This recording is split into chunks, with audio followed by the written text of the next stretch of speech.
नमस्कार दोस्तों, सत श्री अकाल। मैं पूनम सिन्हा एक बार फिर से स्वागत करती हूँ आपके अपने यूट्यूब चैनल पे। आज हम लोग क्या पढ़ रहे हैं, हिस्ट्री क्लास को कंटिन्यू कर रहे हैं और इंडस वैली सिविलाइजेशन इस पार्ट में आज हम ख़त्म कर लेंगे। इससे पहले हम लोगों ने 3 वीडियो इंडस वैली सिविलाइजेशन का देख लिया है, सिंधु घाटी सभ्यता का 3 वीडियो देख चुके हैं।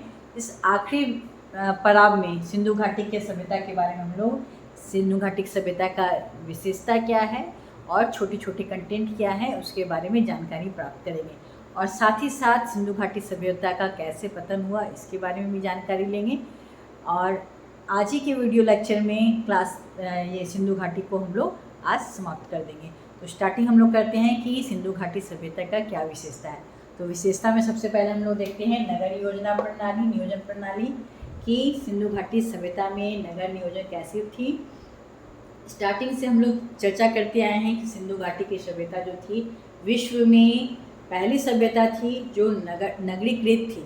जनरली देखा जाता है कि जब भी स्टार्टिंग हुआ है ये कब सभ्यता का तो ग्रामीण रहता है, बट लेकिन हम लोग क्या बात किए कि सिंधु घाटी की सभ्यता जो थी वो क्या थी, नगरीकृत थी, टाउनशिप प्लानिंग थी।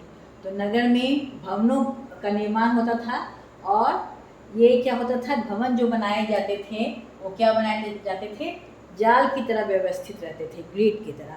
ठीक है, घरों का निर्माण एक सीधी से सड़क के किनारे होता था, एक सड़क होता था, सीधे सड़क के पास में क्या होता था, भवन होता था। दरवाजे गलियां या सहायक दरवाजे की ओर खुलते थे। डोर जो था वो सामने वाले सड़क के पास में नहीं होता था, बल्कि एक गली के पास में होता था या तो फिर उसका सहायक और भी जो सड़क होते थे उसके पास में होता था। भवन 2 मंजिले भी पाए गए हैं सिंधु घाटी की सभ्यता में। घरों में कई कमरे होते थे, रसोई घर होती थी, इसके अलावा बाथरूम जो मिला, स्नानागार, ये उस समय के लिए बहुत बड़ा एडवांटेज है कि उस ज़माने में भी लोग स्नानागार का प्रयोग करते थे। एवं बीच में क्या होता था, आंगन होता था। यहाँ बहुत ही अच्छे तरह से जल निकासी का प्रणाली मिला है। हड़प्पा में 6 अन्नागार मिला है। अन्नागार का मेनली इम्पोर्टेंट में हो सकता है, जैसा इतिहासकारों का मानना है कि जब सूखा या ऐसा कुछ मतलब अकाल पड़ता था तब उस समय इस अन्नागार को स्टोरेज के रूप में प्रयोग में लाया जाता था। तो ये तो था हमारा नगर नियोजन प्रणाली, जो कि हमारी सिंधु घाटी की सभ्यता की विशेषता को बताता है। अब हम लोग बात करते हैं धार्मिक जीवन की कि धार्मिक जीवन वहाँ कैसा था। स्टार्टिंग से हम लोग चर्चा करते आए हैं कि मंदिर तो नहीं मिला है, लेकिन मंदिर नहीं मिलने के बावजूद वहाँ पे बहुत सारे ऐसी चीज़ें प्राप्त हुई है जिससे पता चलता है कि हिंदू विधि विधान से पूजा पाठ हुआ करती थी। पक्की मिट्टी की स्त्री मूर्तियाँ मिली हैं। एक स्त्री नग्न के गर्भ से क्या निकला वो दिखाया गया है, पीपल का पेड़ दिखाया गया है। पृथ्वी देवी की प्रतिमा मिली है। कई जगह लिंग के रूप में मिला है जिससे शिव जी की पूजा करने का प्रमाण मिलता है।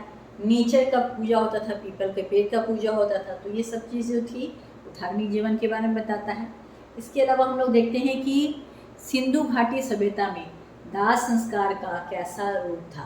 तो दाह संस्कार का भी कई रूप देखने को मिलता है। जैसे पूर्ण रूप से जलाने के बाद मिट्टी के बर्तन में उसका क्या किया जाता था, भस्मावशेष को रखकर उसको क्या किया जाता था, दफना दिया जाता था। ये एक प्रणाली हो गई। एक हो गई पूर्ण समाधिकरण, यानी कि मृतक को पूर्णतः कब्र में दफना दिया जाता था। तीसरा हो गया आंशिक समाधिकरण, मतलब पहले मृतक व्यक्ति को पशु पक्षी या पेड़ के पास में चिड़िया को खाने के लिए छोड़ दिया जाता था, फिर बचे हुए अवशेष को उसे दफनाया जाता था। ये प्रणाली जो हो गई आंशिक समाधिकरण की प्रणाली हो गई। रोपड़ में हमें बहुत ही अच्छा एक साक्ष्य मिला है जिसमें मालिक के साथ कुत्ते को दफनाया गया दिखाया गया है। साथ ही साथ एक और कब्र मिला है जिस रोपड़ में, इसमें कब्र में मालिक के साथ बकरे को भी दफनाया गया दिखाया गया है।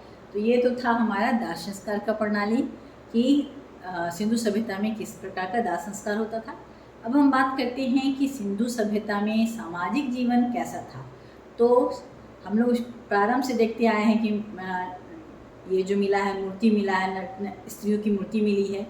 तो अनुमान लगाया जाता है इतिहासकारों के द्वारा कि सिंधु घाटी की सभ्यता जो थी वो क्या थी, मातृसत्तात्मक सभ्यता थी।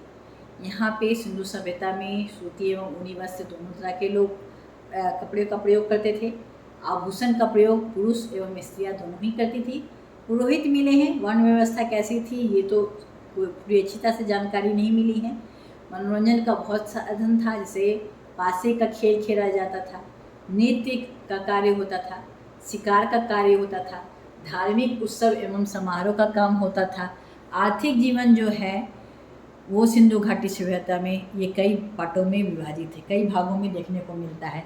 जैसे सबसे पहले जो आर्थिक व्यवस्था जो थी सिंधु घाटी में वो डिपेंड थी कृषि पे। कृषि के तौर पे वहाँ पे जौ, गेहूँ, सरसों, तिल इत्यादि चीज़ों का खेती किया जाता था। एक और चीज़ सिंधु घाटी में पाया गया है वो है हमारा कपास। यूनानी लोग तो थे, वो तो इस कपास को क्या नाम दे कहते थे, सिंडन बुलाते थे, क्योंकि सिंधु में पाया गया। सर्वप्रथम कपास भी जो पाया गया वो भारत में ही आती, मतलब सिंधु घाटी सभ्यता में ही पाया गया। और कपास का नाम ही उन लोग क्या बुलाते थे, सिंडन क्या क्या बुलाते थे।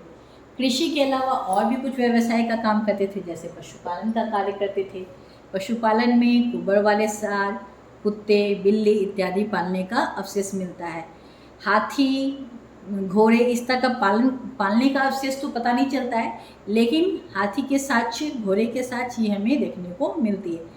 शेर का साक्ष्य जानवर में कहीं नहीं सिंधु घाटी के सभ्यता में दिखा है। अब हम बात करते हैं कि आर्थिक जीवन में शिल्प और तकनीकी ज्ञान उन लोगों का कैसा था।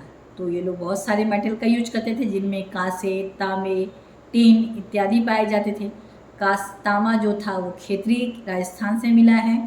टीन जो है वो हमें अफगानिस्तान से मिला है। कुम्हार का चाक भी मिला है। इसका मतलब कि वहाँ पे उस समय कुम्हार भी थे, मिट्टी के बर्तन बनाए जाते थे, इसका अनुमान लगाया जाता है। व्यापार की बात करते हैं हम आर्थिक जीवन में, तो व्यापार हमारा वस्तु विनिमय प्रणाली पे आधारित था, यानी कि आदान प्रदान पे। हम अनाज के बदले कुछ और अनाज ले सकते हैं या कुछ और मेटल धातु ले सकते हैं, तो ये क्या कहलाया, वस्तु विनिमय प्रणाली कहलाया। मेसोपोटामिया के एक अभिलेख में मेलुआ शब्द मिला है। ये मेलुआ सिंधु से तात्पर्य है।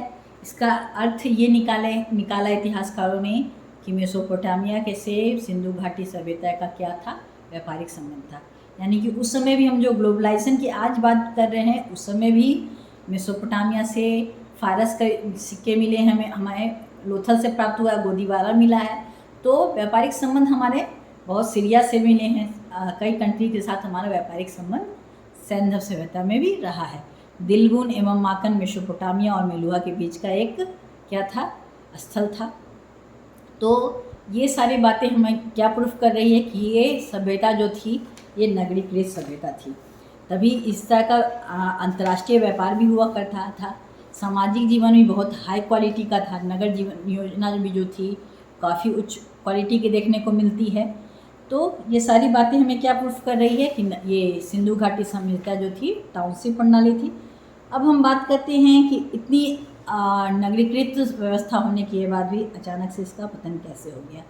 तो इसके पतन के संबंध में बहुत कुछ सच अच्छे ढंग से तो नहीं मिला है। अलग अलग इतिहासकार अलग अलग राय देते हैं।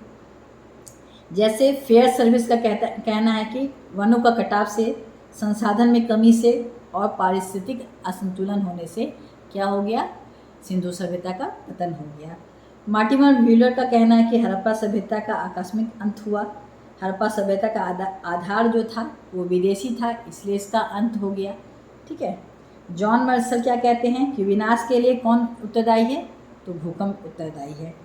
तो कहने का तात्पर्य है कि अलग अलग हिस्टोरियन अलग अलग राय देते हैं। इसके बारे में कोई एग्जैक्ट सच तो नहीं कहा जा सकता है। किसी राइटर के ही, हिस्टोरियन के ही कोट करके हम लोग जान सकते हैं कि उनके राय में कैसे सिंधु घाटी सभ्यता का पतन हुआ।